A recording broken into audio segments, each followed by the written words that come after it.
Ladies and gentlemen, the secret word tonight is nose. N-O-S-E. Really? You bet your life.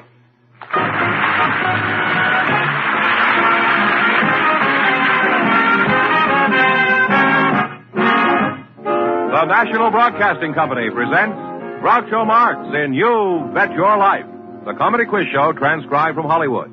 Here he is, the one, the only...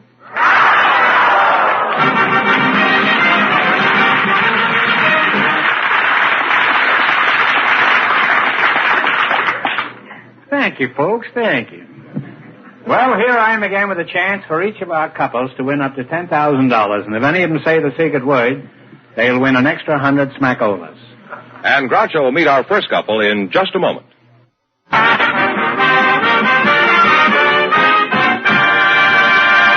Groucho, Cornelia Hendricks and Romaine Fielding are waiting to talk to you, so fortune in, please, and meet Groucho Marx. Welcome to You Bet Your Life. Say the secret word and divide an extra $100. It's a common word, something you always have with you.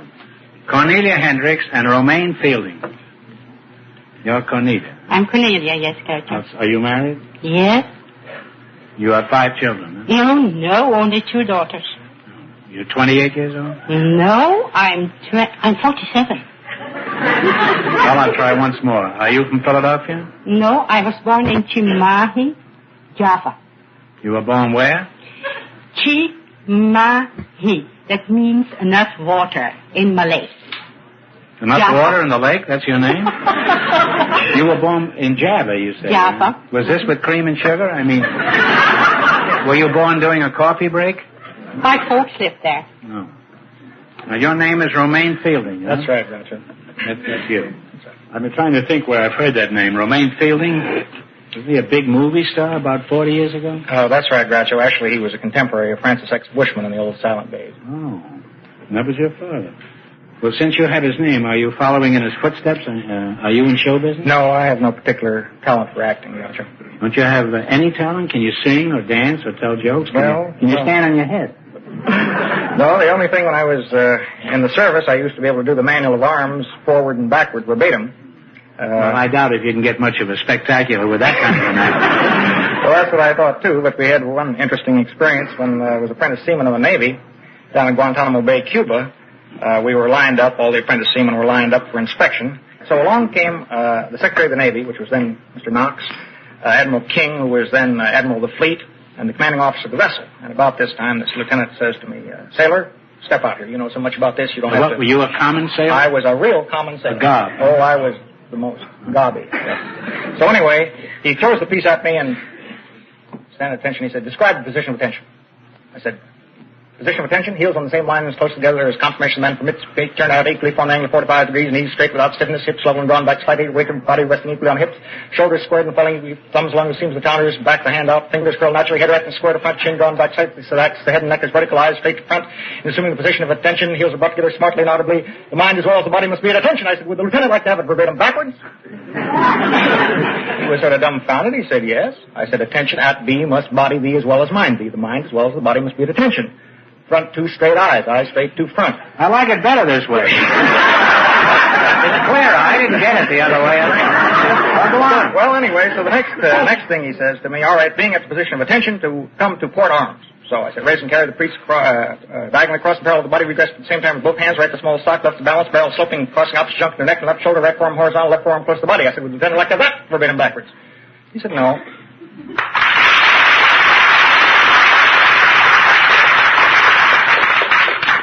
What do you do, jump off the ship? Well, what do you do? Is this your living? You do make a living by just saying things backwards? No, actually... what is your profession? Actually, or racket, as we call it. I install a glamorous type of automatic laundry. Washing machines, extractors, dryers, and so forth. Where do you sell this laundry equipment? Well, we sell it actually all over the world. You do, huh? That's right. Well, I'm for you, Romaine. The world could use a good cleaning. However, you better hurry. There's a good chance the world is already washed up. Well, let's play You Bet Your Life and see if you can win some money, huh? You selected a dictionary quiz. I'm going to ask you some questions. If you miss 2 in a row, you're out. If you get 4 in a row right, you win $1,000. You ready? What is a nomad? N-O-M-A-D. Nomad. An Arab. It's like an Arab when you go from place to place. Yeah. You now have one right. What is a sampan? Sam? Oh, that is a Malayan boat. That's right. It's a Chinese boat. You now have two right. What is a vaquero? V-A-Q-U-E-R-O. South American horseman or cowboy. Cowboy, yes. You have three right. Get the next one right, and you'll have $1,000. What is a dindle? D-I-R-N-D-L. D-I-R-N-D-L. It's a skirt or dress. Take the money. Take the now money, have boy. all right. Take the money. You win the money.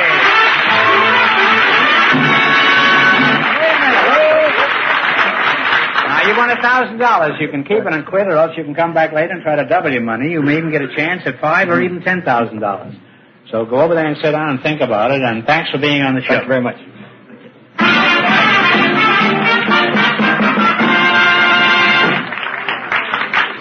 In just a moment, our second couple will join Groucho to play You Bet Your Life.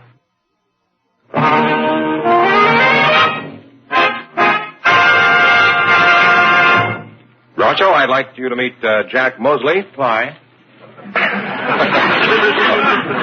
You know, that's hard to answer. Let me start over again. Groucho, I'd like you to meet Jack Mosley and... Why? Oh, just for the heck of it, huh?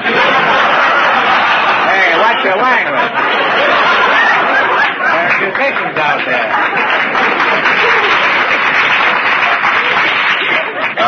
Would you people come in? This is Junko Gordon and Jack Mosley. Here. Well, welcome to You Bet Your Life. Say the secret word and divide an extra $100. It's a common word, something you always have with you. Junko Gordon and Jack Mosley, huh? Which one is Junko Gordon? I am? You're Junko Gordon. Yes. Well, a lot of Junko there, I must say.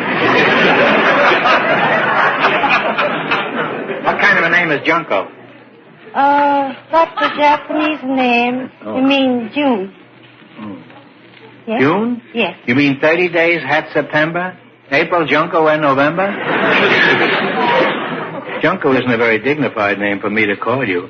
And if I call you June, you won't know what I'm talking about. That's the way Jack Parr talks. What does your husband call you? Does he have a romantic little pet name that I can call you? Yes, he Isn't that like Jack Parr? He called me Fatty. He call you Fatty? Yes. Well, why does he call you Fatty? To get on the other side? No, that's another joke. Well, I better stick to Junk. Where are you from, Junk? I come from Tokyo. Tokyo. Well, you're very cute. Thank you. Gordon isn't a Japanese name, or is it? That's an American name. My husband is American. Your husband is an American. Could you tell us the story of how you met him? Is it an interesting story? Yes, Groucho. It's a very long, long story. They're all long stories, Junko. Perhaps... And the longer you're married, the longer the stories get. Perhaps we'll never finish. You never finish? No. Well, we better not. Give it to us briefly. Okay. Can you, Junko? Okay. How did you meet your husband? Oh, I had a girlfriend and married and came over here. And she's the one introduced my husband. And we've been corresponding about for a year. Did you exchange photographs?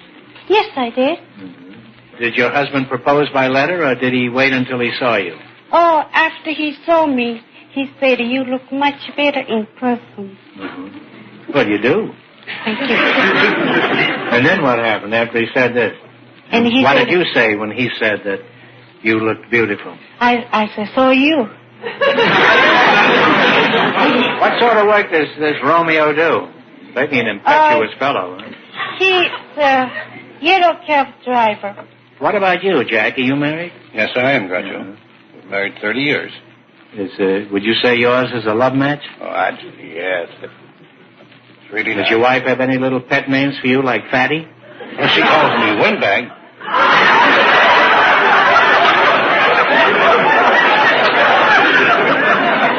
Well, that's not nice. I wouldn't call you a windbag. But then, of course, I don't know you as well as your wife does. How did you meet your wife, Windbag? Well, I answered ads in a paper in Fort Smith, Arkansas. They wanted a dry cleaner. Then I made a trip to Fort Smith and answered the ad. But before I got there, somebody's already got the job, so that left me You went out. all the way. Where did you go from? From Tulsa, Oklahoma. You traveled from Tulsa to Fort Smith? Yes. To get this job? Sure. Jobs is hard to get in them days. Well, what happened after that? Well,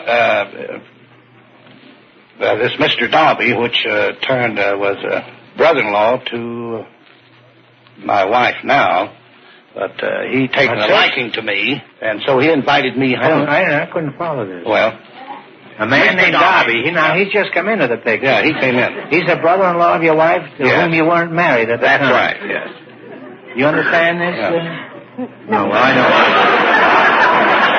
Well, anyway, neither of us understand it. Proceed with this cock and bull story. Okay.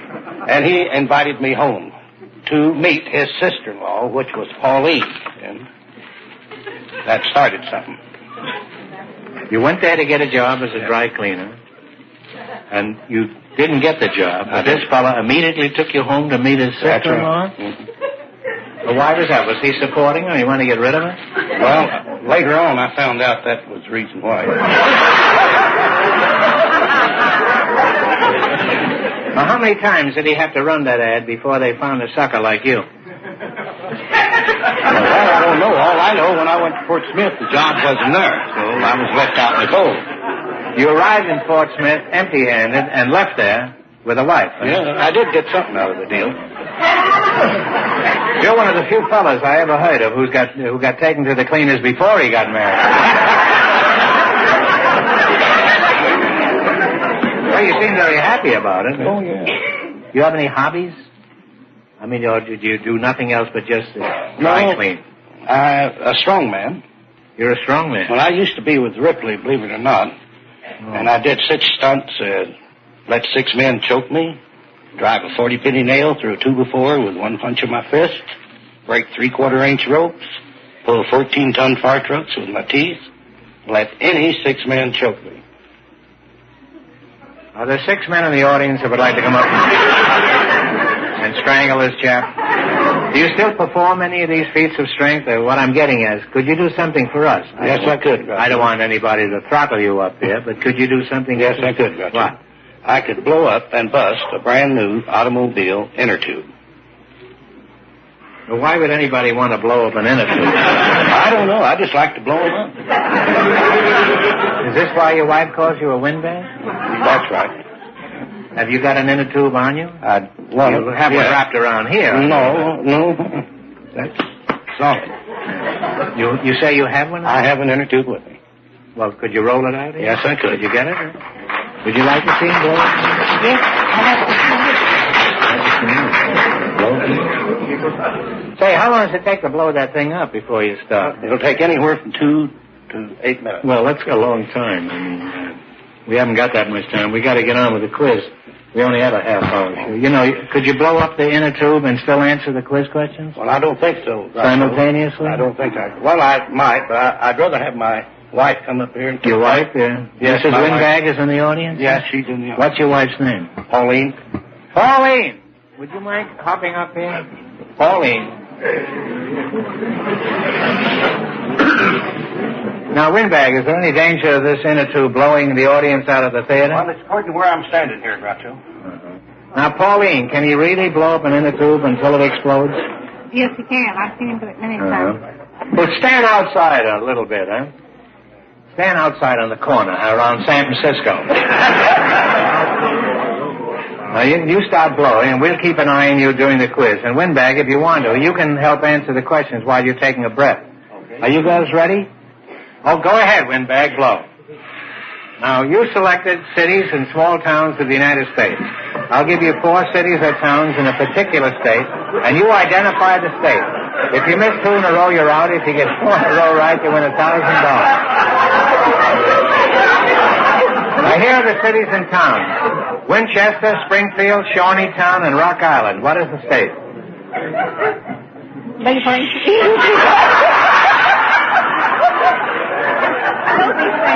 Hey, can you play Uber on your tuber on that? Here are the cities and towns. Winchester, Springfield, Shawneetown, and Rock Island. What is the state? Illinois. Illinois is right.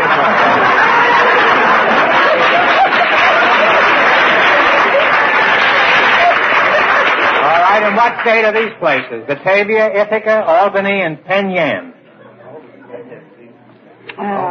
Albany, Ithaca, Batavia, and Penn Yan. New York. And New York is right. Now, you got two right. Right.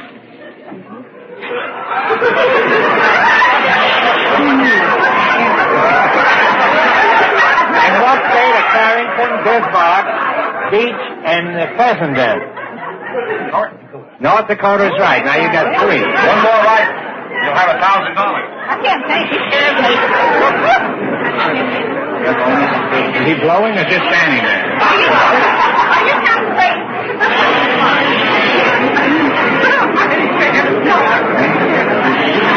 One for your lives.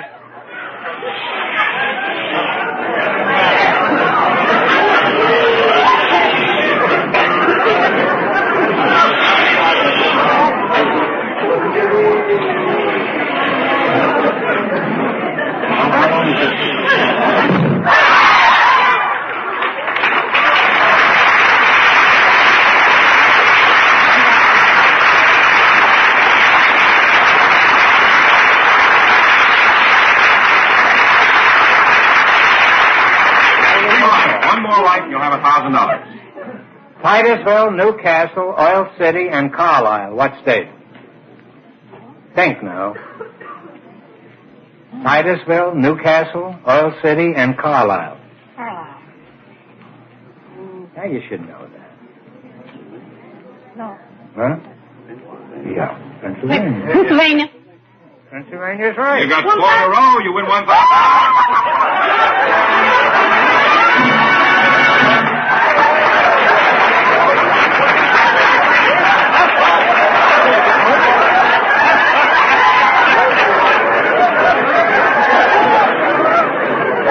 Now you won $1,000. You can keep it and quit, or else you can come back at the end of the show and try to double your money. You may even get a chance at $5,000 or even $10,000. So go over there and sit down and think about it, and thanks for being on the show. Thank you Goodbye. so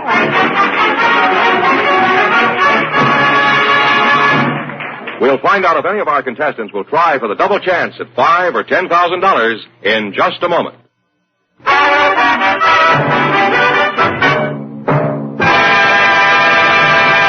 Groucho, only one of our contestants has decided to try for the big money tonight, and here is Romaine Fielding. You pick a number. On this side, if you win, it'll be $5,000, and this side, $2,500 because you're single. Now, we're going to give you two chances at the wheel, so think first of a number between 1 and 10. 6. Now, wait a minute. That's for $5,000. Now, think of another number for $2,500. 2. Okay. 5, 6, and 2. Now, turn the wheel.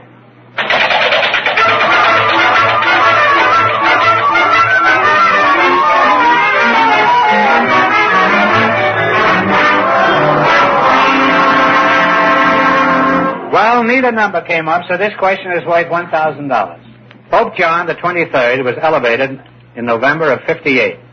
He was known as the patriarch of what city? Tell me the answer, and you win $1,000. Venice.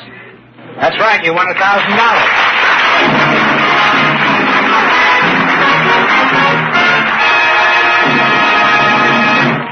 What are you going to do with the money? Well, I'll probably turn it over to my wife. Congratulations, and thanks for being with us. Thank you. You bet very your much. life.